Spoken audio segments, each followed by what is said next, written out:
पुरणाच्या पोळीबरोबर कटाची आमटी करतात. आणि कसं असतं की महाराष्ट्रात जळगाव, खानदेश हा भाग, कोकण हा एक वेगळा भाग, विदर्भ वेगळा भाग, पश्चिम महाराष्ट्र या सगळ्यांमध्ये पुरणाच्या पोळ्या बनवण्याची जी पद्धत आहे ती सगळी वेगवेगळी आहे. तुम्ही पश्चिम महाराष्ट्रात बघाल तर पुरणाची पोळी पातळ असते, पुरण कोरडं असतं आणि पोळी तोडल्यानंतर पुरण खालती पडतं. तेच विदर्भात गेलात तर ती अशी छान ठुसठुशीत असते. पुरण 120 ग्राम, कणिक 30 ग्राम आणि अशी जाड अशी पुरणाची पोळी असते की त्याच्यामध्ये बोटं रुतून त्याच्यामध्ये तूप भरतात आणि मग ती पुरणाची पोळी खातात. पण याचबरोबर कटाची आमटी जी असते तर ती विदर्भात तसं बनवण्याचं प्रमाण कमी आहे, तरी बनवतात, झणझणीत बनवतात. पश्चिम महाराष्ट्रात जास्त आहे कारण मग ती कोरडी पोळी, मग त्याच्यावर कधी कोणी लोक नारळाचं दूध घेतात, कोणी नुसतं दूध घेतात आणि कोणी कटाची आमटी घेतात. तर ती कटाची आमटी आपल्याला करायची आणि त्यासाठी कट मी आधीच काढून ठेवलेला आहे. कटाची आमटी जी असते ती बऱ्याच ठिकाणी वेगवेगळ्या पद्धतीने बनवली जाते आणि मला जी आवडते कटाची आमटी, मी काय करतो, मी माझा स्वतःचा मसाला वाटून घेतो जो मला माझ्या मावशीने शिकवलेला आहे, वीणा मावशी. तर वीणा मावशी जर पाहत असेल तर तुझा मसाला मी आता बनवत आहे, खूप सुंदर त्याला स्वाद असतो. फक्त तो मसाला फ्रेशली असा ग्राइंड करावा लागतो आणि त्यासाठी सगळे गोडूस मसाले म्हणजे छोटी विलायची, त्यानंतर कर्मी म्हणजेच दालचिनी, त्यानंतर स्टारफूल, धने, हे सगळं थोडंसं भाजून लगेच बारीक करायचं. हे गोडे मसाले सगळे वेगवेगळे म्हणजे हिरवी विलायची हे गोडसर असते, त्याच्यानंतर जायपत्री, स्टारफूल हे सगळं समप्रमाणात, त्यानंतर दालचिनी आणि धने हे हलकं भाजून घ्यायचं आपल्याला.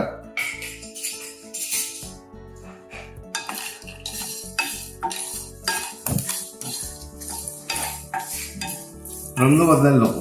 आता हे भाजूनही का घ्यायचं, कारण या सगळ्या मसाल्यांमध्ये तेल असतं, त्यांचं ते ऑइल जे असतं ते ऊर्जित व्हावं, बाहेर यावं, म्हणून याला भाजून घ्यायचं आणि नंतर मिक्सरमध्ये बारीक करायचं. That's it.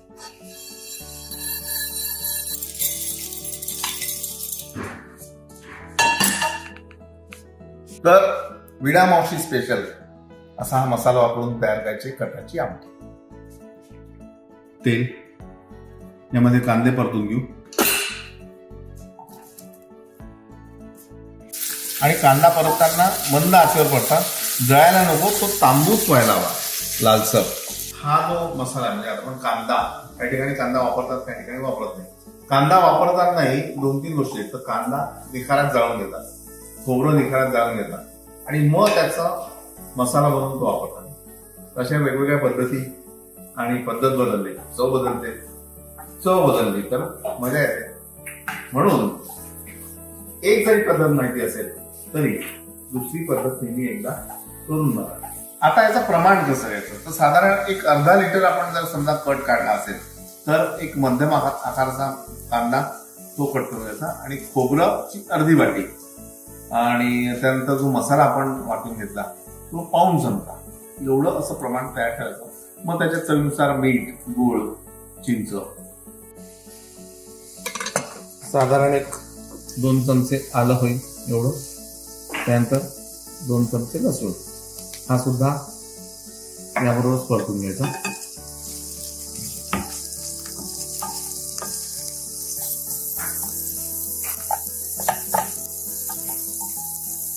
आणि हे तांबूस रंगावर परतून झालं की मग खोबरं घ्यायचं. खोबऱ्याच्या मागचा भाग, सालीचा भाग हा काढून टाकायचा काळा आणि नंतर त्याचे पिसेस घ्यायचे. खोबरं आणि कांदा हा एकत्र नका परतू, कारण मग तेवढा तो छान असा लालसर येत नाही. कांदा परतून झाला, त्याला वेळ वेगळा लागतो, खोबऱ्याला वेळ वेगळा लागतो. हा छान तांबूस रंगावर आपण परतू, याला मिक्सरमध्ये बारीक करायचा. त्याआधी खोबरं सुद्धा परतून घ्यायचं. थोडं तेल, नारळाचे तुकडे,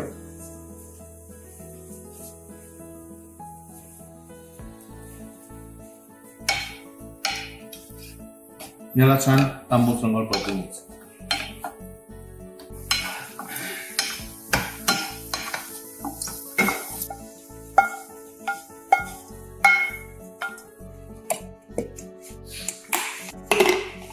आणि छान बारीक कर, भरपूर वेळ. हा मसाला जो आहे आपला हा व्यवस्थित वाटून घेतला, एकदम स्मूथ असा. आमटीसाठी तेल,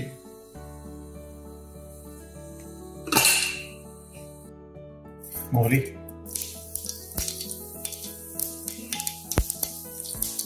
कढीपत्ता आणि हा तयार मसाला.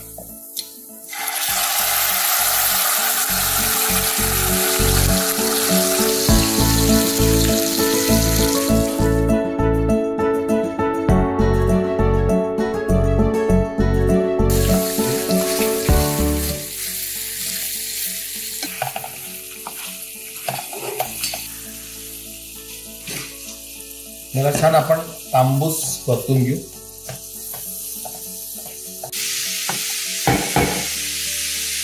मसाल्याला छान तेल सुटल्यावर यामध्ये लाल मिरची पावडर, थोडीशी हळद आणि विडा मावशीचा गोडा मसाला साधारण पाऊण चमचा.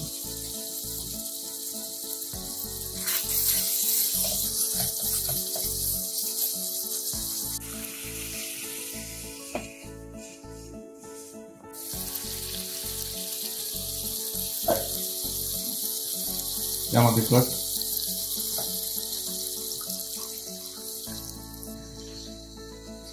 छान उकळी येऊ द्यायची, म्हणजे त्याचा रंग अजून छान येईल. यामध्ये गुळ,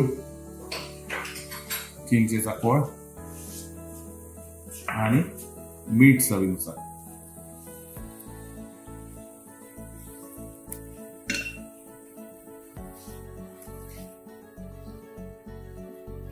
आमटीला छान उकळी आल्यानंतर कोथिंबीर,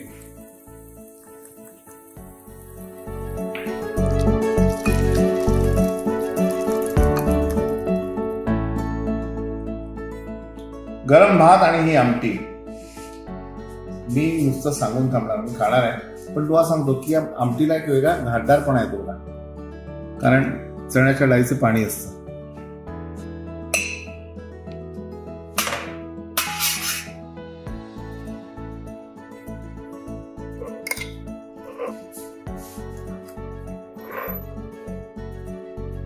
वा, आउट ऑफ द वर्ल्ड.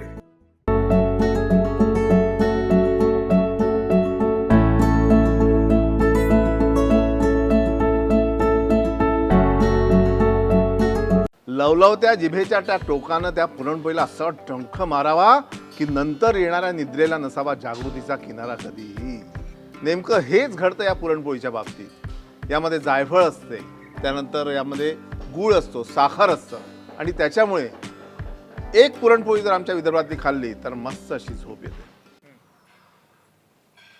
काऊन वा फुकट येते का साखर?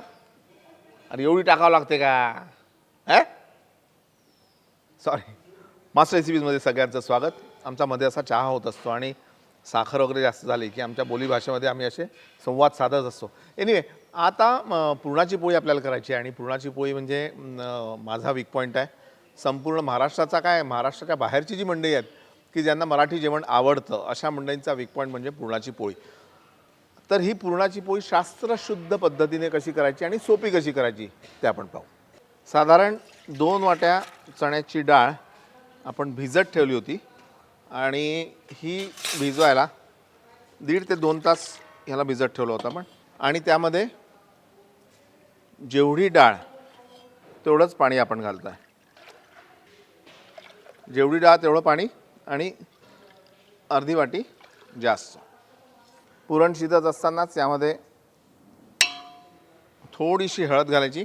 आता याला आपण झाकून ठेवू. डाळ शिजवताना नेहमी हा फेस वर येतो, तर एकदा थोडं उघडून घ्यायचं आणि गॅस कमी करायचा. तसं पुरण शिजवणं किंवा पुरणपोळी तयार करणं हा किचकट असा प्रकार आहे असं मुळीच नाही. जर तुम्ही आधी प्रॉपर तयारी करून ठेवली तर ते पुरण जे आहे ते व्यवस्थित होतं. त्यानंतर पुरणपोळी करायला सोपी जाते. शिजवतानाच मी तुम्हाला सांगतो की 1.5 ते 2 तास आधी पुरणाची म्हणजे चण्याची डाळ जी असते ती स्वच्छ धुवून भिजत ठेवायची. आणि जुनी डाळ असेल तर त्याला पाणी जास्त लागतं, नवीन जर डाळ असेल तर त्याला पाणी कमी लागतं, म्हणजे आत्ता जेवढं टाकलं तेवढं. याबरोबर एक गोष्ट अजून तुम्हाला सांगेन की आत्ता हे आपण भांड्यामध्ये शिजवतोय पुरण, पण समजा तुम्ही कुकरमध्ये शिजवलं तर स्लो फ्लेम किंवा लो फ्लेमवर पुरण जे आहे ते साधारण 3 शिट्ट्या तुम्ही काढून घ्यायचं. त्यानंतर जास्तीचं पाणी असेल ते काढून टाकायचं, फेकायचं नाही. त्याची मग कटाची आमटी किंवा अजून काही करू त्याच्यामध्ये ते कामात येईल. आणि नंतर ती डाळ पारंपरिक पद्धतीने काय करायचं, गूळ साखर जे काय घालायचं ते एकत्र करून मग वाटायचे, पण तसं करू नका. मी सोपं केलं आहे की ती डाळ शिजल्यानंतर त्याला मिक्सरमध्ये बारीक करून घ्यायचं आणि तोपर्यंत आपल्याला त्याची कणिक भिजवणं आहे. त्यानंतर वेलची जायफळ त्याची पूड करून घेणं आहे. वेलची जायफळची पूड करताना एक छोटीशी टिप मी तुम्हाला देतो बघा. वेलची पावडर करताना त्यामध्ये थोडीशी जर साखर घातली तर ती पावडर जी आहे ती लवकर होते. याला आपण मिक्सरमध्ये बारीक करू. मिक्सरमध्ये बारीक केल्यानंतर ही साधारण अशी होते. हिला आपण चाळून घेऊ.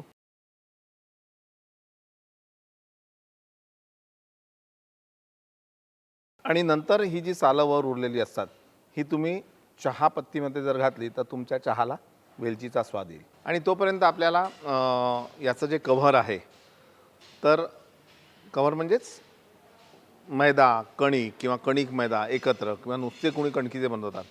नुसते कणकीचे घेतले तर त्याचा जो पापुद्रा असतो तो थोडा जाडसर येतो, पण कणिक आणि मैदा घेतला तर पापुद्रा तुमचा एकदम असा पातळ होतो. आणि काही ठिकाणी म्हणजे आमच्या विदर्भामध्ये 1 वाटी जर मैदा घेतला असेल तर अर्धी वाटी कणिक घेतात आणि काही लोक 1 वाटी मैदा 1 वाटी कणिक घेतात. आपण 1 वाटी मैदा आणि अर्धी वाटी कणिक यामध्ये घेणार. 1 वाटी मैदा आणि अर्धी वाटी कणिक. त्यामध्ये साधारण छोटा पाव चमचा मीठ. मैदा कणिक आणि मीठ हे एकत्र छान मिक्स करायचं. आता यामध्ये पाणी किती घालायचं हा एक प्रश्न असतो. तर 1.5 वाटीला आपण साधारण या चमच्यानी 3 चमचे तेल घालूयात. आणि पहिले तेल आणि कणिक व्यवस्थित एकत्र मिसळून घेऊ. आता यामध्ये पाणी किती घालायचं, तर कसं की या वाटीने आपण 1.5 वाटी कणिक मैदा घेतलेला आहे. तर आपण काय करू की 1 वाटी पाणी भरून ठेवू आणि नेहमीची जी पोळी असते त्याच्यापेक्षा थोडं जास्त पाणी आपल्याला घालायचं आहे. तर नेहमीची पोळी जेव्हा आपण बनवतो तर त्यावेळी साधारण 1 किलो कणिक असेल तर अर्धा लिटर आपण पाणी वापरतो. याला थोडंसं 600-650 ml पाणी आपण घालूयात, म्हणजेच पाऊण वाटी.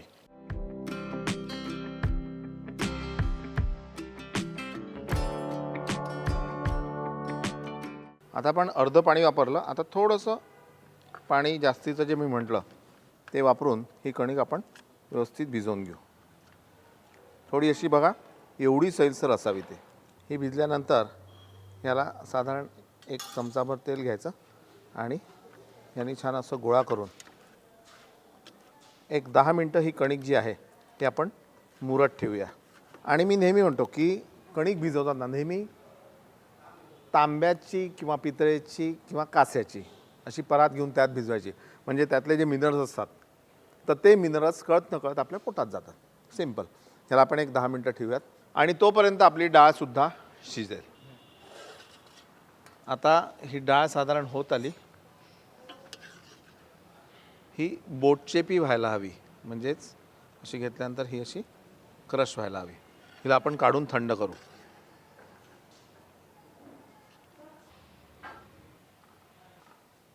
किंवा या पद्धतीने असं सरळ चाळणीमध्ये ओतून घ्यायचं आणि खालचं हे जे पाणी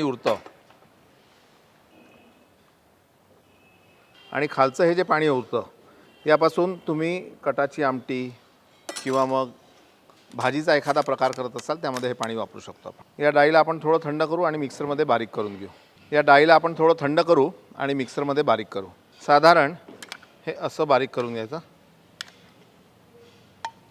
आणि नंतर ही वाटलेली डाळ आणि जेवढी डाळ तेवढी साखर किंवा साखर आणि गूळ एकत्र हवं असेल तर, किंवा नुसतं गूळ याचं सुद्धा करू शकता.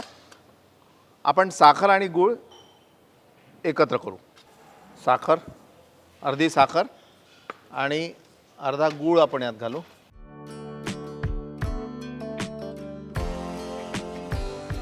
आता ह्याला गूळ आणि साखर वितळेस्तोवर पुन्हा आपण शिजवून घेऊ. पुरण शिजता तोपर्यंत ही कणिक आपण पुन्हा काढू. ही बघा ही छान अशी मऊ लुसलुशीत झालेली आहे. आता याला आपण या तेलाच्या भांड्यामध्ये याचे गोळे बुडवून ठेवूयात.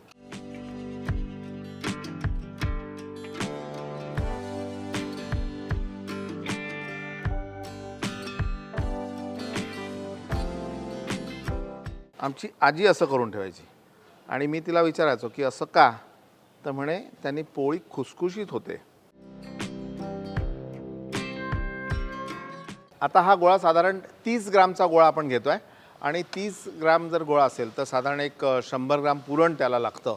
आणि त्या कॉम्बिनेशनमध्ये जर तुम्ही घेतलं तर अगदी कमीत कमी पापुद्रा असलेली पुरणाची पोळी आपली तयार होईल. आणि आमच्या इकडली विदर्भाची जी पोळी असते ती थोडीशी छान अशी जाडसर असते. म्हणजे ती पोळी खाताना तिच्याबरोबर आपल्याला दूध किंवा कटाची आमटी याचा वापर करावा लागत नाही. आणि आमच्या इथे असं करतात की बाबा पुरणपोळी झाली की त्याला असं बोटं त्याच्यावर मार्क करतात आणि त्यामध्ये मग तूप भरतात आणि मग ती खातात.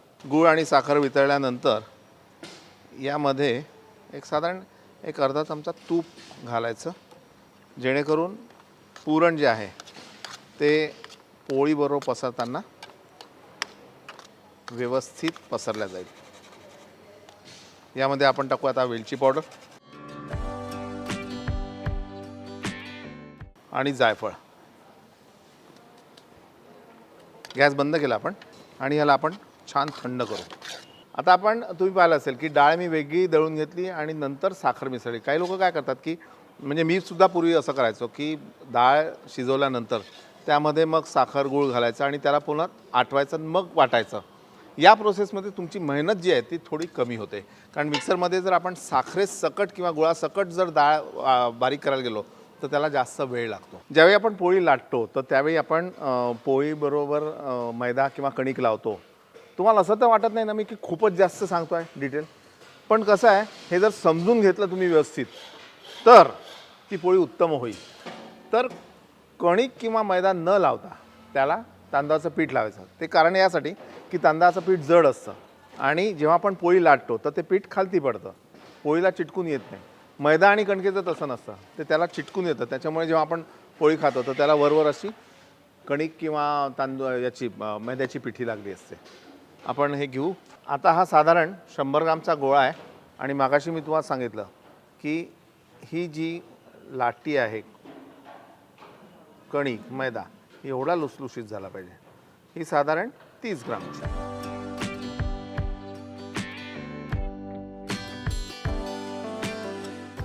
आणि याला असं पसरवायचं.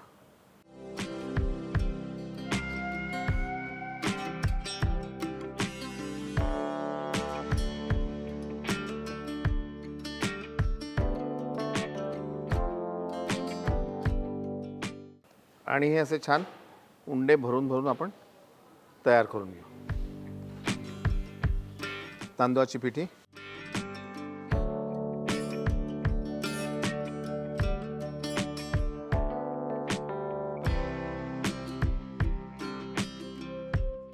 ही तशीच एवढी मऊ कणिक असते की अशी हाताने पसरली तरी व्यवस्थित पोळी होते.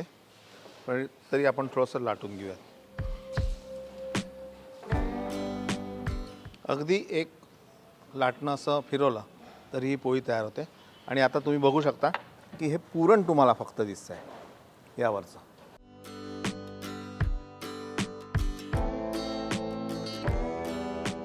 एकदा भाजून झाल्यानंतर याला या भागाने तूप लावायचं.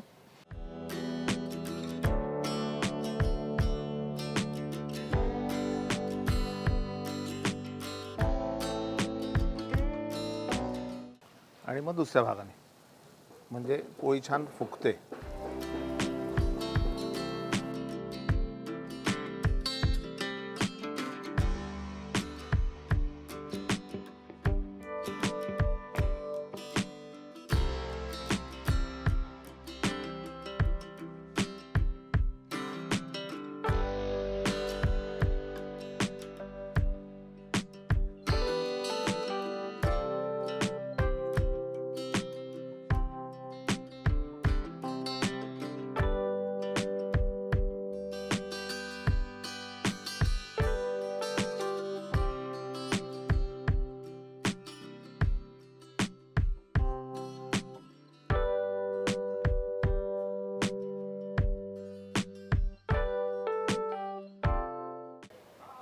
लवलवत्या जिभेच्या टोकानं त्या पुरणपोळीला असा डंख मारावा की नंतर येणाऱ्या निद्रेला नसावा जागृतीचा किनारा कधी.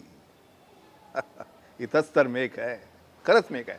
कारण पुरणाची पोळी, त्यामधली विलायची, त्यामधलं जायफळ, ते पुरण आणि एकूण होळीचं वातावरण, यामुळे खरंच एक पुरणपोळी खाल्यानंतर नशा येते. पाहत राहा मास्टर रेसिपीज. पुरणाच्या पोळीच्या, होळीच्या, धुळवडीच्या खूप खूप शुभेच्छा.